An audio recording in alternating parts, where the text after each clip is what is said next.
Hello, hello! Welcome to the season finale, episode 64 of the AZ Snakepit Video Roundtable. What a long, straight trip it's been.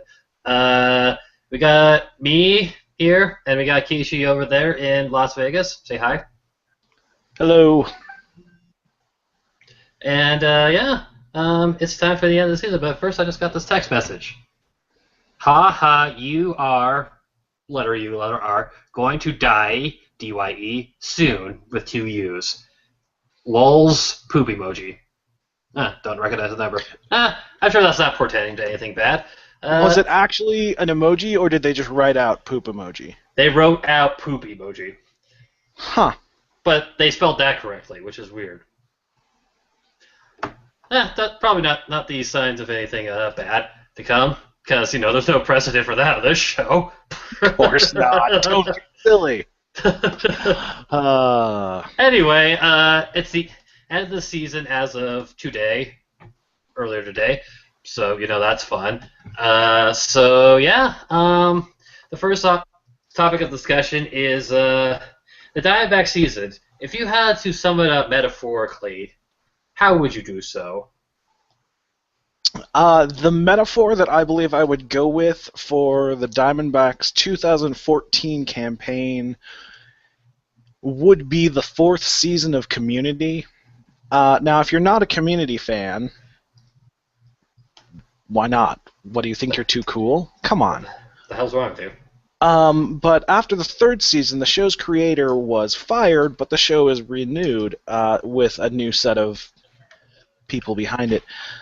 Which I think there was a lot of, not optimism about the show. I mean, Dan Harmon really was the driving force behind it. But I think there were a lot of people who were like, well, you know what? Maybe it'll still be good. Maybe it would be worth watching. Come on, how bad can it be? So whatever the sitcom version of having the worst record in baseball is, that kind of summed up the fourth season of Community, which somehow, magically, it did get renewed for a fifth season, bringing Dan Harmon back, and therefore gave us a lot more hope for the future. So maybe firing Kevin Towers is like bringing Dan Harmon back? I don't know. I obviously didn't think this metaphor through all the way, but I think it's apt. So we shall refer to the 2014 season in future now as the gas leak year? Yes. Yes. It is the gas leak season. Works for me. It's funny, my metaphor sort of inadvertently stumbled upon on Twitter last night while I was at work during a break looking at my phone, and I saw you and another Snakepit member talking back and forth about Doctor Who, mostly about how Stephen Moffat is insane. I was gonna say a hack, but it's obviously it's up to individuals' interpretations of that.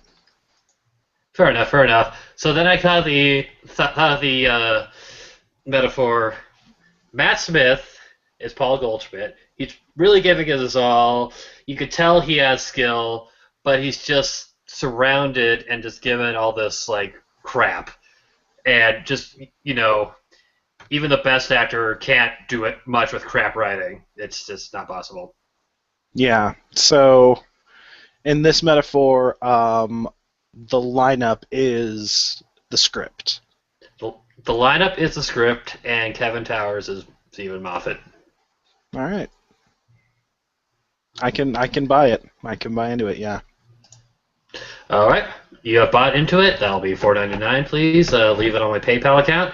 But yeah, it's fair to say, more than fair to say, in fact, it's pretty damn obvious to say that the Diamondbacks season was terrible this year. We've been kind of saying that for months and months because it's really bleeding obvious. But we'll flip it around a little bit. Because even in a bad season, there's sort of good signs of stuff for any team, like any sports team anywhere. I'm sure that Detroit Lions team that went 0-16 a few years ago. We're like, you know what? We had a really good left tackle, so that's the sort of optimism we're going to bring That now. Detroit Lions team is like, you know what? People who cleaned the locker room every week, they really showed up and did their job. Good work, guys. Technically, literally, the least they could do, but hey, at least someone did. But anyway, we're going to sort of do end of the year superlatives awards type of things, which have all the weight in the world, obviously.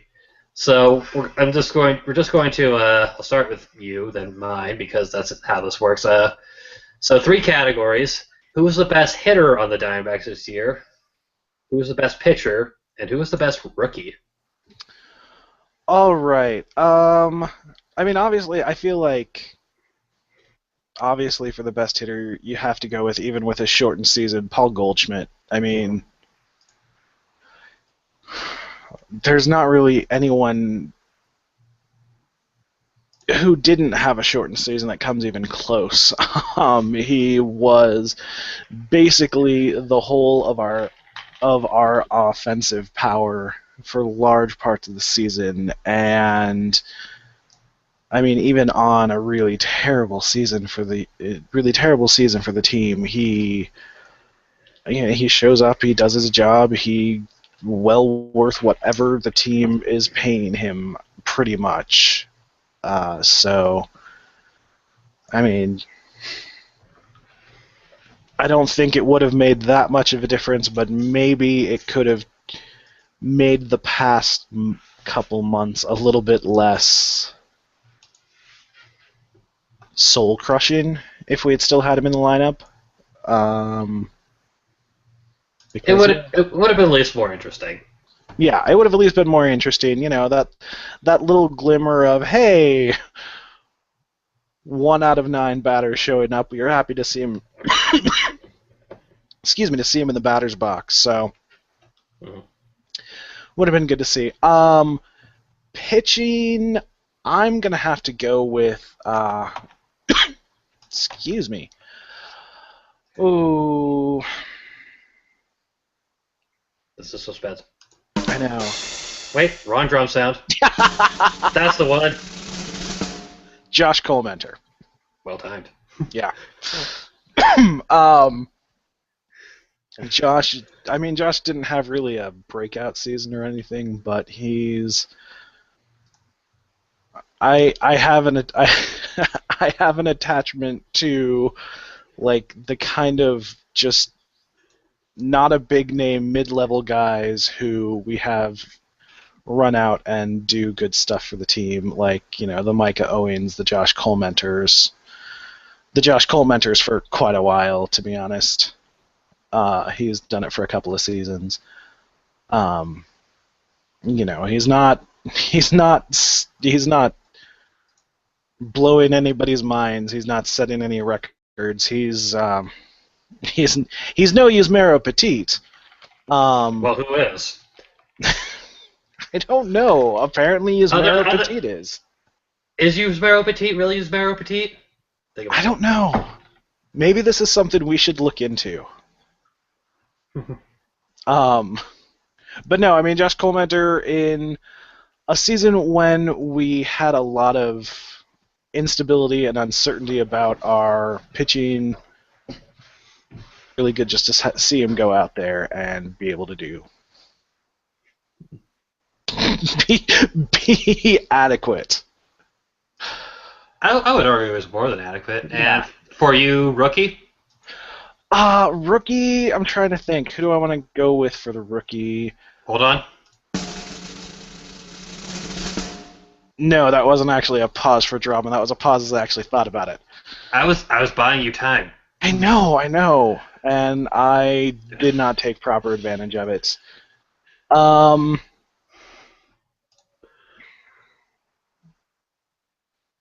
It also doesn't help that I'm stopping to think. Wait, who counts as our rookies? Well, I mean, I could jump in with mine on that one while you're. Yeah, go for it. Yeah, you step in there. Well, because it's awkward because your first 2 answers are my first 2 answers, and God, Well, they're kind of the obvious ones. And I think overall rookie, I think I would have to give it to Ender Inciarte, if only because he sort of built he sort of built up his performance as the season progressed. And like Peralta started off hot, he's also worthy, but he had his back issues and sort of leveled off at the end of the season. He would be a good choice too. Before the season, you would have said Chris Owings, and for the first few months before he got hurt, that would have been the obvious answer. But yeah, I think Ender Inciarte because he has a sort of skill set. He's speedy. He seems to be okay making contact now. Who knows? After an off season of scouting reports catching up how that found, but he has good defensively. So I think at the very least he has a chance to stick in the future as a fourth outfielder. At the very least, going forward. And let's be honest. If the team can always use a speedy guy in the outfield. And NCRD I think really did do a good job of ending the season well. He went 307 in August and 320 in September. He had that stretch of games where he had hits. NCRD is a good pick. He also has the advantage of kind of coming out of nowhere. I think everybody was looking forward to seeing Chris Owings come up, but he had the injury that kind of derailed him. But I think NCRD is a good choice. Well, there you have it. Our panel of two agrees on everything. No, we don't. Touché. So to recap, best hitter Goldschmidt, best pitcher Colementor, best rookie Inciarte. Hooray for that! What? I am raising the roof at you, sir. I think. Hey, look, a segue. I think the biggest off-season need for the Diamondbacks, by far, is an actual manager. Because within the last week, as you probably heard about it, but I'll recap, Kirk Gibson and Alan Trammell they were released, but Tony La Russa said, "Hey, you guys can still manage the last 3 games you want, but you are not coming back." And Alan Trammell was like, "Yeah, fine, I'll stay. I got nothing better to do." And Gibby was like, "Grumble." I just feel sorry for Kirk Gibson, that long, slow shuffle of shame down the hallway to clear out his office. Mm-hmm. Yeah, well, he kind of deserved it. Or maybe not, I don't know. But, he's gone. And so the biggest offseason need is a manager. So I guess the question is, which you actually know what the question is because I emailed this 4 hours ago. Who should be the next manager? Who should be the next manager of the Diamondbacks? And again, if there's no name in mind, what are the desired traits of the next manager of the Diamondbacks?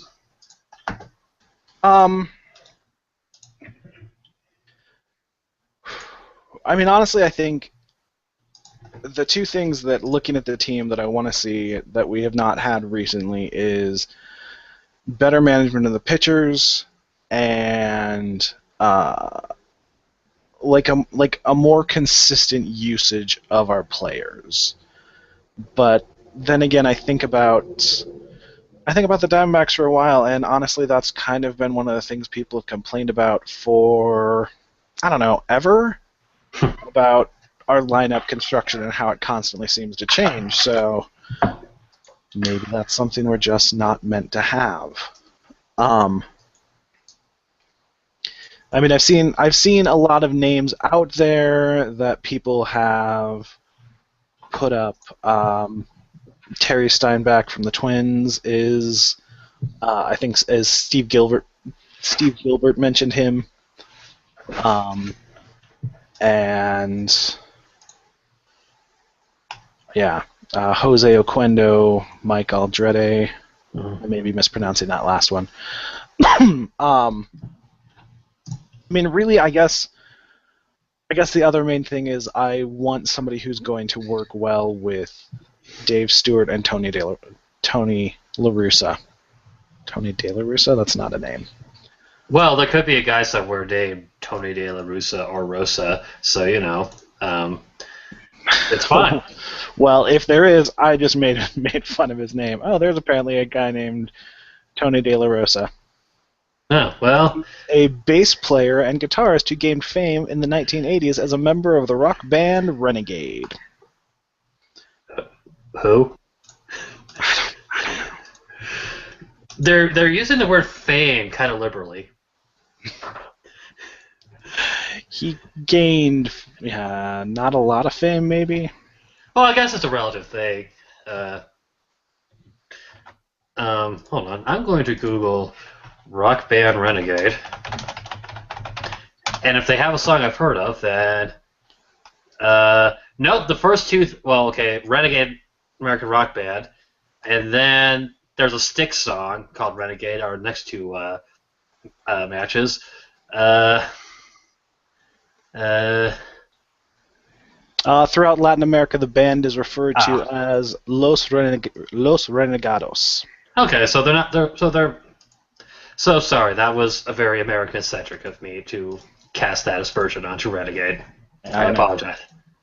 I mean, they are from California. Oh well. Anyway, yeah, I kind of agree with that. At the same time, I think it's just a manager who basically manages a clubhouse well, which are the sort of things we don't see, because we talk about lineup and bullpen management all the time. The Tigers just made the playoffs for the fourth straight year when their manager kept using Joe Nathan in save situations, and Joe Nathan made Addison Reed look like Mariano Rivera. So, I mean, if you could just keep things together, all the other stuff can be fine. I mean, I think really when it gets down to it, the thing that you really want most of all in your manager is to kind of forget that he exists. Yeah, kind of. I mean, you want to be like, oh, I know that guy's my manager. It's sort of like, if we go back to, it's like a band you know pretty well that's kind of popular, but other people might not know them. I mean, they're kind of popular because they're, a band well enough to manage a Major League Baseball team. We're getting metaphors all over the heezy today. I actually changed my mind. I want the Foo Fighters as the manager of the Diamondbacks. Well, you know what? There's a lot of food in each fighting in the NL West, so Yeah. And by Foo, I mean Dodgers? I don't know. I lost the plot a long time ago, but yeah. Yeah, I think just you get the feeling just with the recent hires, like of Dave Stewart, that Tony La Russa is sort of keeping it in the family, for lack of a better term, if you know what I mean. Which might not be a terrible thing, because, unlike, say, Kevin Towers bringing in random former Padres, generally speaking, Tony La Russa and the people around him have had success at the major league level. Now, whether that translates to good management, front office, this or whatever, who knows? But, they're in the grace period right now, so we shall see. I mean, I guess that's part of the problem of this thing is now that we're officially out of baseball games to play, it generally means that we have, let's see, October, November, December, January, February, 5 months to speculate and overanalyze every single thing that's going to happen on the Diamondbacks right now. What? That never happens. What are you talking about? No, You crazy. Never. Not once. Anyway, about the Justin Upton trade. Anyway, yeah. Oh, hey, another text message. No, seriously. I think that says seriously. SRSZLY. I will kill you. Huh, weird. Why are you laughing? It's not funny. I need to call the police. Anyway, it's probably just a friend of mine. I don't know. Anyway, so the Diamondbacks, there's a lot to happen in the offseason, obviously. We won't know what happens until it happens. and there's really not much to say about the season that hasn't already been said. So we'll change gears a bit to the baseball world as a whole. Oh, wait. Yeah, we'll shift gears to the baseball world as a whole. I'm going to skip that topic because who cares? Planning, who cares? So the playoffs for baseball in general, are happening. I'm just noticing in the comments that Jim is a good 10 minutes behind where we are now. He's talking about who's rookie eligible right now. So this is fun. That ship sailed, Jim. So anyway, that is, I will say, a surprising number of players who are rookie eligible, and a lot of people on that list that I'm like, nope, who? Nope, but no. Yeah. So anyway, the baseball playoffs in general started. The field was set today, and sadly, Team Entropy lost out in every game where it was possible, which would have caused 3 play-in games to be played tomorrow. But such is life. But we'll put on our prediction hats. I will say he's not here, but I think it was Soko who correctly predicted a Cardinals Red Sox World Series on the last episode last year. So he's in Romania right now, basking in that glory. But good job. It's a very specific type of glory you get for predicting the World Series on a Snakepit Roundtable. Yeah, Whereas I use my scientific method of hats, which I still own but I don't have, which is which hats do I own? That of playoff teams. Oh, here's an Oakland hat, here's a St. Louis hat. Yeah, they're going to do it. Which I was wrong. Half wrong, anyway. Half wrong. But, I mean, your method at least has a 50% success rate. I was very disappointed to see the almost complete failure of Team Entropy. I think the only team that went the way they needed to was the Mariners. The Mariners won, but the A's didn't. Yeah, but and Pittsburgh lost. Pittsburgh needed to win, and the Diamondbacks needed to win. That's right. Yeah. So what's funny is that the Pirates and the Mariners, in their own way, were counting on the worst teams in their respective leagues to actually do something for once in their lives, which, nope. Yeah. Which all I can say is, you're going to get that. Anyway, back to the premise. The playoff field is set. And we're going to predict it. Now, let's start with the American League. First, we have the play-in game, which has the Athletics at the Royals. The Royals are the playoffs for the first time since I've been alive. And some people say, "Oh, it's the play-in game. It's not really the playoffs." It's like, screw you. Under the current MLB system, it's the playoffs. Don't be such a, I don't know. Anyway, cranky old man. Yeah, I guess. So whoever wins that game gets to play the Angels in the ALDS. Meanwhile, in the other ALDS, you have the Baltimore Orioles playing the Detroit Tigers. So let's both predict how that'll shake out. If you want to go first. I'm going to say Kansas City takes the play-in game, just because, I don't know. I don't like the A's, and I want them to fail.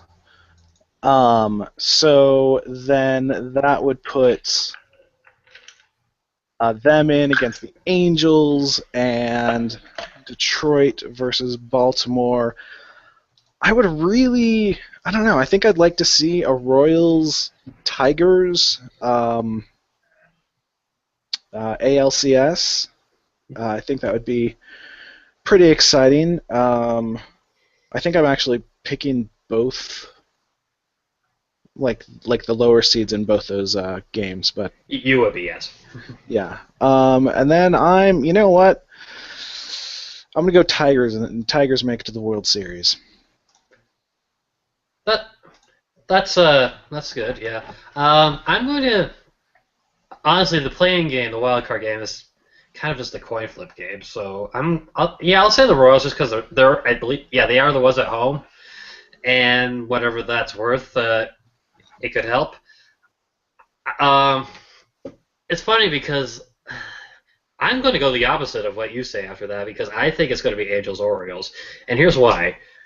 The Tigers have a really good starting pitching staff, and like I said before, they were good enough to overcome their sort of bullpen woes, especially Joe Nathan. But I kind of feel like that could cost them like a game in like the ALDS or something, especially since the Orioles have Nelson Cruz, who's the major league leader in home runs, and they have a decent offense. And like, yeah, I could see the Tigers totally biffing that series.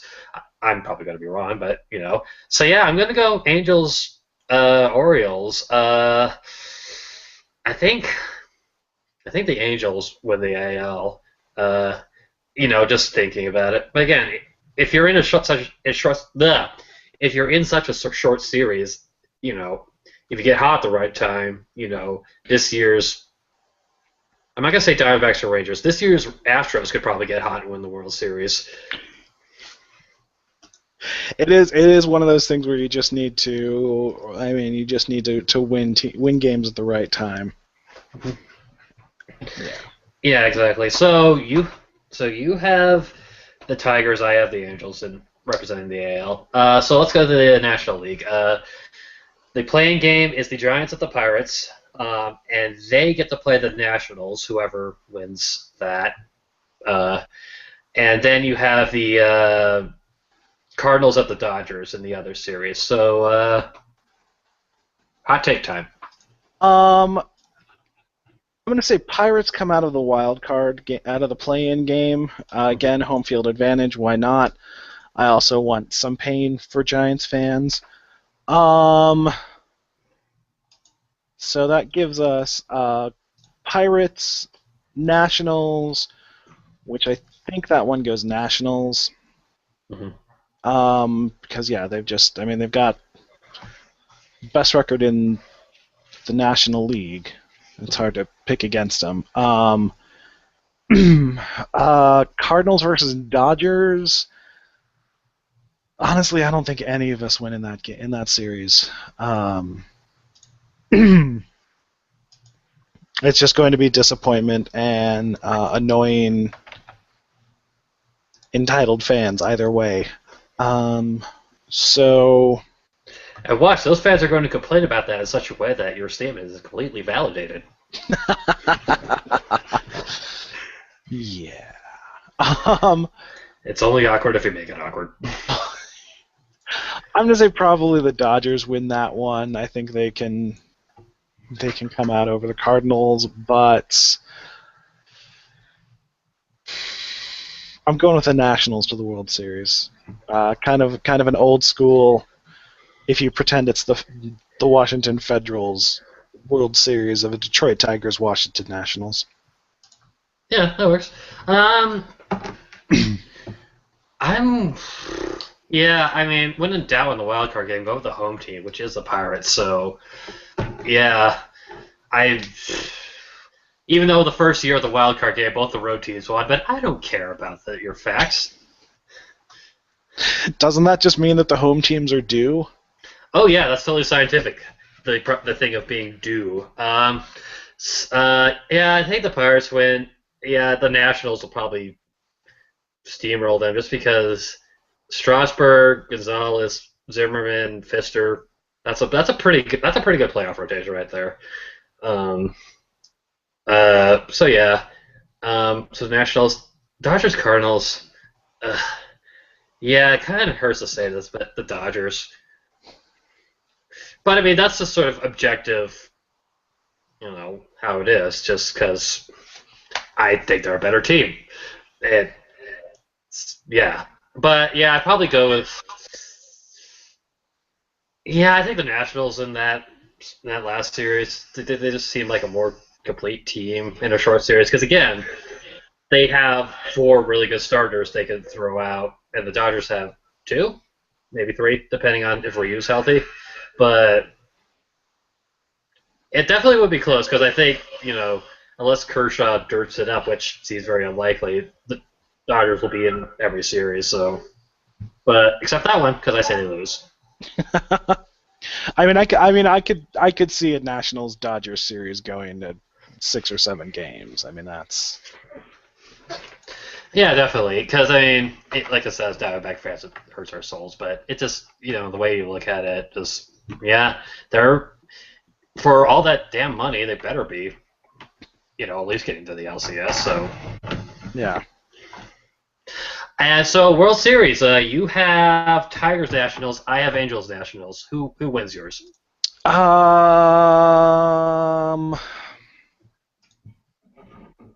going to say the Nationals because, yeah, that rotation is going to be hard to deal with. I mean, the Tigers, it's kind of going to be like strength against strength there. I mean, the Tigers offense versus the Washington pitching rotation, but... Yeah, I'm thinking about it, and kind of the same on my series because I'm going to say actually Angels in my series just because I remember the AL won the All-Star game. But because you know what? This time it counts.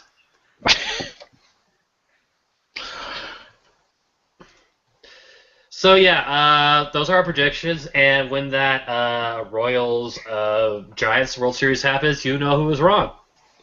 It was Soko. I'm just blaming it on Soko. Yes, stupid Soko. Oh, I'm Shoko. I make predictions. Which is funny because he does sound like that. Constantly, all the time. God, jeez, it's wow. Let's go to reader questions right now, and then we'll wrap things up in a sort of tidy fashion, as we do. Let's see. Okay, this is from Snakepit writer Deadman G. What will you remember most about this season for the Diamondbacks? What will I remember most this season for the Diamondbacks?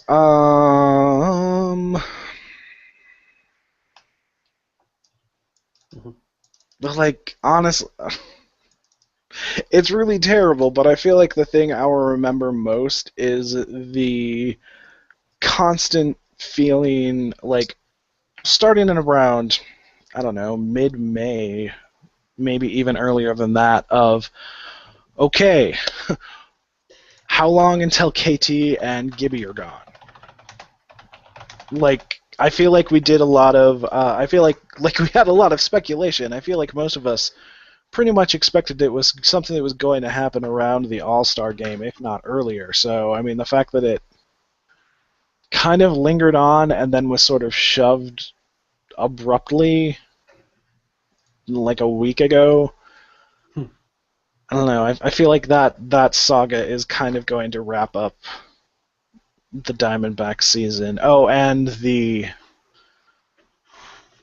I will say, malarkey surrounding the Goldschmidt game where he was injured. That. Yeah. Yeah. I don't have that file because that's on one laptop ago. But we did on a previous episode like 2 months ago, 3 months, maybe longer than that ago. Guess when will KT and Gibby be fired? And I think from what we're down, that panel had mostly May, June. I think there was one August.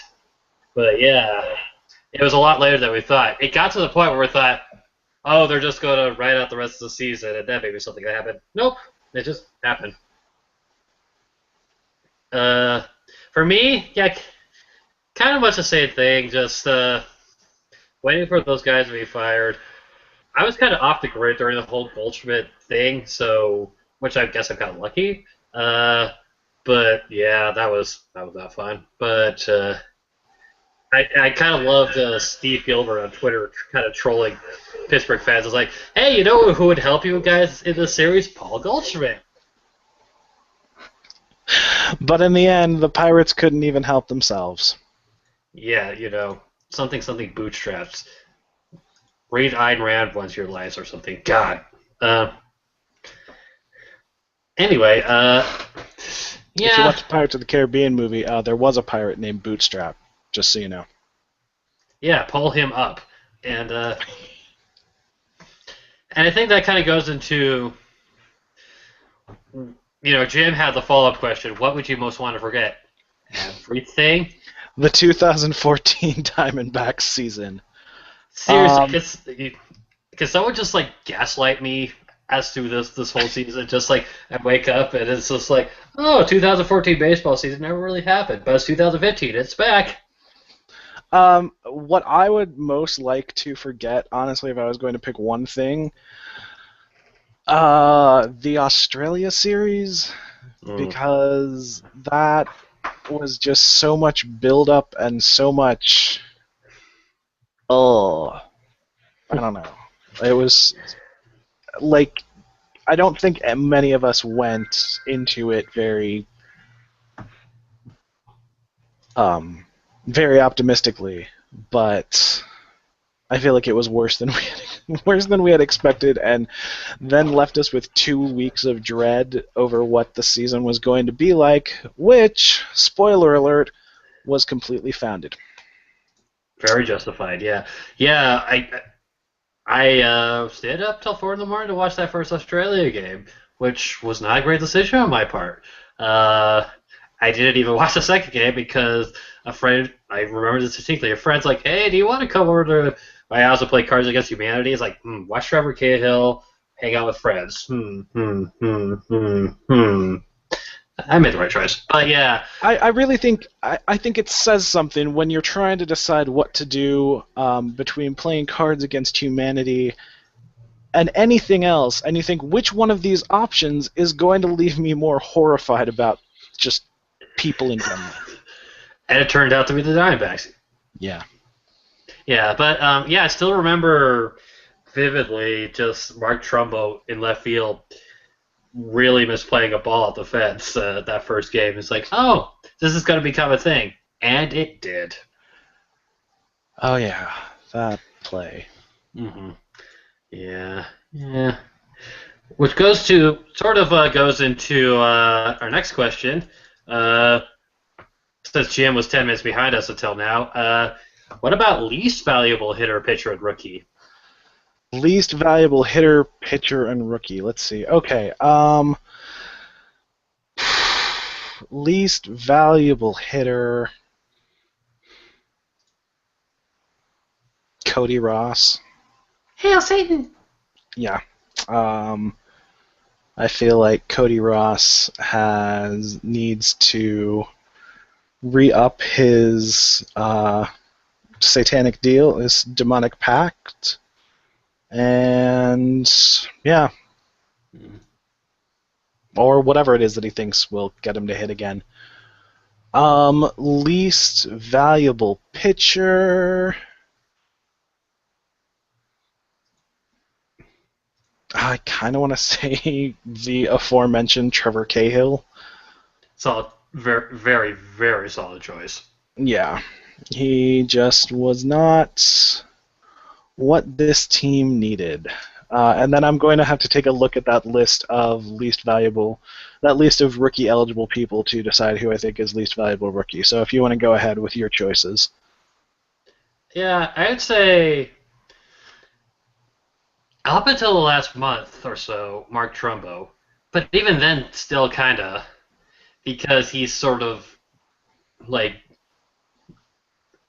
it wasn't even the occasional dinger up until, again, like yesterday, because he was just like, oh, I'm going to kind of hit singles and not OBP and play horrible left field. He actually kind of started playing better once he got moved to first base, which I don't know if there's causation correlation, there might be, but he's not going to stick there because you're not moving your best player off his most comfortable position. So he's kind of an answer. Cody Ross is also a good answer.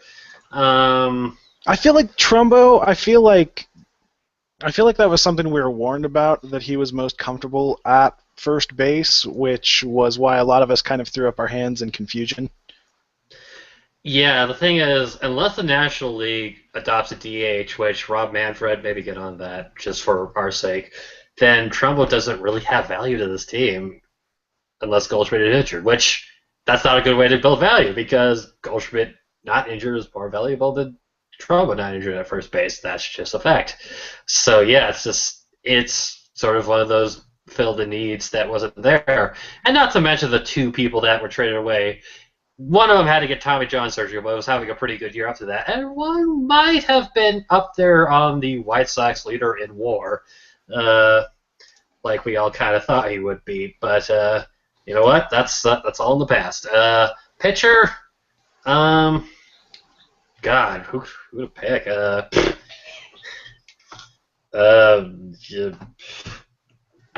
yeah, Kale's a good choice. Yeah,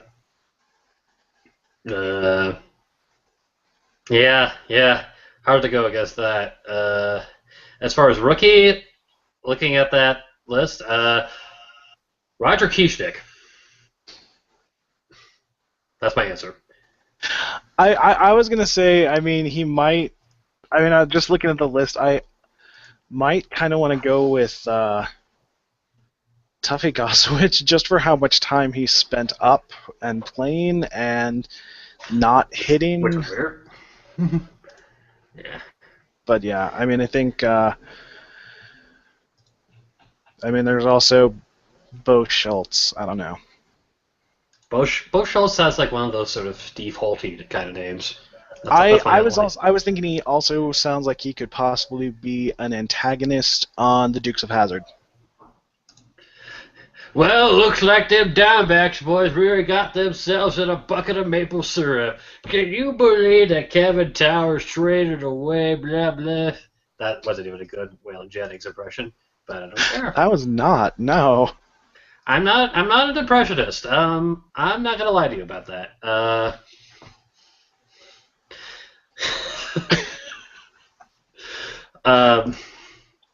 Yeah, so I think, we're at the point where it's like, that's it. This is the end. Will the last people to leave Chase Field please turn off the lights? Yeah, you save energy that way. But, the Diamondbacks are terrible this year. Odds are they'll be better next year, if only by default. Only because it would be terribly depressing if they are not. Yeah, like, positive regression and all that. But anyway, thank you for watching the AZ Snakepit Video Roundtable this season. I'm guessing we'll be back next season. Might not be. I don't know. This is really easy content, Jim. Keep it around. Be sure it's also the only time Jim lets us out of the writer's dungeon. Yeah, and I mean, it's really safe. It's really safe here. I can't think of anything that would threaten that. But anyway, thanks for watching. There'll be a lot of stuff in the off season, season review stuff, probably some fun features. So, just because baseball season's over, don't stop going to AZ Snakepit. I'm sure there will have game day threads for playoff games. There will be discussion about the winter meetings coming up, so stick around.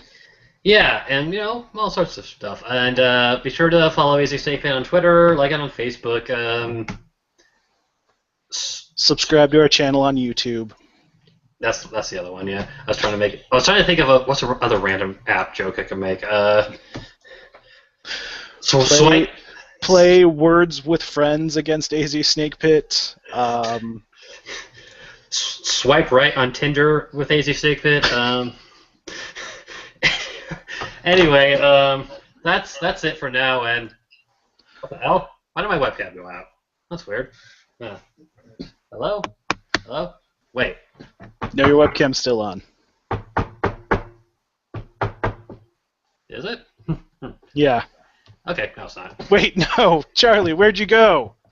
This is a great bit. Wait, hold on. Wait, you. Ah! Ah! Ah! Ah! Ah! Ah! Ah! Oh God! Ah! It burns! Ah! Ah! Ah! Ah! Charlie? Charlie,